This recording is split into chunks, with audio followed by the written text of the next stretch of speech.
What's happening, guys? This is James Blonde with MMOHuts.com with a quick weekly recap for MMO news and announcements for the week ending March 31st, 2014.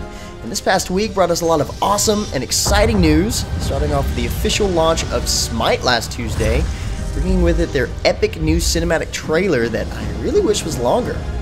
You know, movie length. Along with the launch, they built up a $200,000 launch tournament that took place this past weekend, ending in a huge victory for Solo Mid for the European side, and Cognitive Gaming for the North American side, who also took home the $2,000 grand prize. DizzyPW was in Atlanta at the launch tournament talking with the players and some of the game's developers, getting some inside coverage as well as some unique giveaways, so be on the lookout for his interview for giveaway details. And if you haven't already, check out my SMITE launch refresher going over some of the major changes we've seen in the game from early on to now. But SMITE isn't the only MOBA to launch this past week, believe it or not. Prime World is now available globally on Steam. Over the course of the game's beta period, Nibel has combined all regional community servers into a global server to create a massively improved matchmaking system for fast queues and balanced opponents during battle. Now, if you haven't seen Prime World, there's a lot of creative aspects to the game. You've got to build up a castle to farm for resources so that way you can add and change the skills of your heroes in battle. So there's two major sections of this game. It's without a doubt unique. Worth checking out. Well, it looks like there's a new Nightmare coming to Infinite Crisis. On April 9th, players can roam the battlefield with Nightmare Superman. I've got to admit, he looks pretty badass, but he also seems a bit challenging to learn to use. Easily one of the most complex champions in the game so far. He's a powerful support champion with strong lockdown abilities, including his ultimate, along with strong shielding abilities to help him stay in the fight.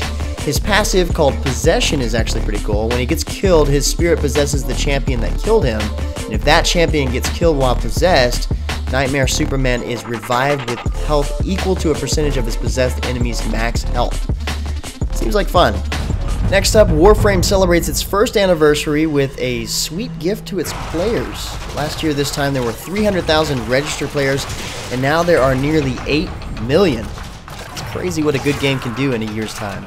Anyway, the Digital Extreme team is giving everyone an anniversary edition of the Dex Furus, which is a Lotus-themed skin on dual pistols with high fire rate and accuracy and low recoil. Plus it comes with a weapon slot and it's supercharged with a catalyst. To claim this gift, PC players just need to log into the game before April 2nd, and PS4 players will actually get this on the next PS4 update. Also last week, Hawken made some changes to its gameplay mechanics as well as customization in the game's March patch. First up, the walk and boost speed has been increased for all mechs by about 10%, making it easier to move around the map without the need to boost constantly, and it helps you get back into the fight quicker. They've also introduced co-op challenges that let you set challenge mods on co-op bot destruction matches to increase difficulty and rewards, and now with this new patch, pilots are able to modify the colors on their heads-up display, reticules, and now have cockpit decorations. Well, it looks like Swordsman Online is kicking it into gear rather quickly. Last week, Perfect World Entertainment released a new trailer discussing the idea, backstory, and premise of the game based on some pretty popular novels. The only drawback at the moment is from the trailer and the story, I can't really tell this game apart from Age of Wushu. I'm actually looking forward to finding out the differences. Last week I mentioned that we had a familiar new character surprise us in Elsword, and now we have a new trailer to go along with it, complete with a kick-ass soundtrack as always, showing off Elsword's big sister Elesis, the Red Knight, that you may also know from Grand Chase. As the 8th character in Elsword, Elesis is now the toughest brawler in the game, believe it or not.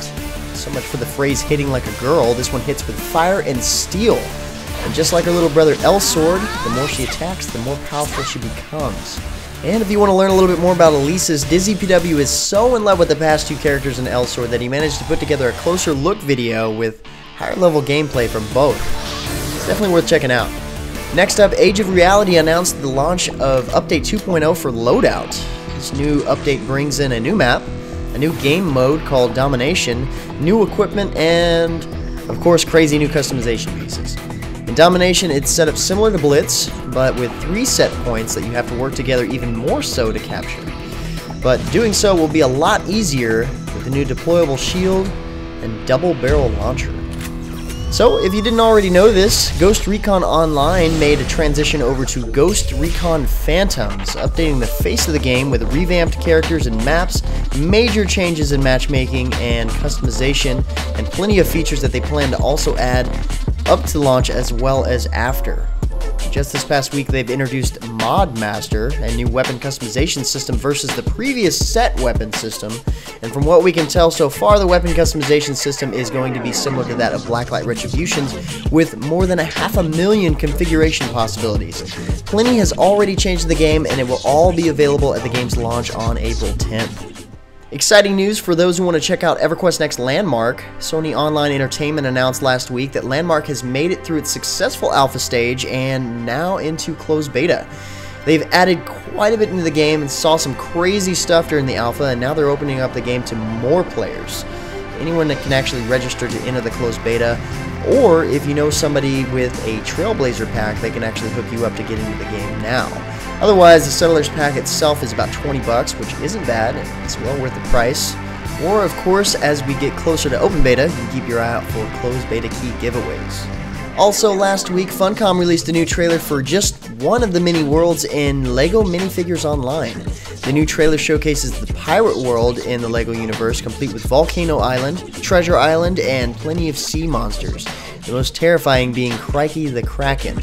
That name is terrifying. Honestly, I think the main thing I'm going to like about this game is the multiverse aspect. Taking your gear from the space world to the pirate world again could make for some fun playthroughs. As for our Elder Scrolls Online giveaway from last week's recap, we'd like to congratulate the user named Double Spotted on the MMOHuts forums for winning the Imperial Edition of the Elder Scrolls Online. Congratulations. Check your forum inbox for confirmation and instructions, and once again, congrats. The good news now is that we've got yet another ESO giveaway for you guys, which is even bigger than the Imperial Edition giveaway. We're giving you guys a chance to win a prize pack consisting of an ESO lithograph, a metal art print, and an ESO hoodie and t-shirt. We've got all the rules and the important details to enter right in the description below. And finally, for our last bit of news, we've got a new game that I'm sure as hell excited for. It's called Zombies, Monsters, Robots, or ZMR for short, from Inmass Entertainment. And this is no April Fool's joke either. Inmass is working with Yingpei Games, which is formerly known as Epic Games China, on a fast-paced action third-person shooter with an objective to kill everything, big and small. With a deep arsenal of customizable guns and gear, gamers will need to make every shot count as they enter a war against, well, zombies, monsters, and robots. Dynamic cover, blind fire, dodging, and active reload systems combined for a strategic gameplay, making no two missions alike. The game was announced at this year's Game Developers Conference in San Francisco the week before last, but they've also announced that the game is starting alpha testing this coming month in preparation for a full launch in early summer. Anyway guys, that's about it for all the major MMO news and announcements for this week. If you're looking for more information about the news in the recap, follow the links in the description below. Otherwise, head over to MMOHuts.com/news for even more MMO news. Feel free to discuss the news in the comments below, or head over to MMOHuts.com/forums. Until next time guys, that's going to be it for me. I'm James Blonde. See you out there, gamers.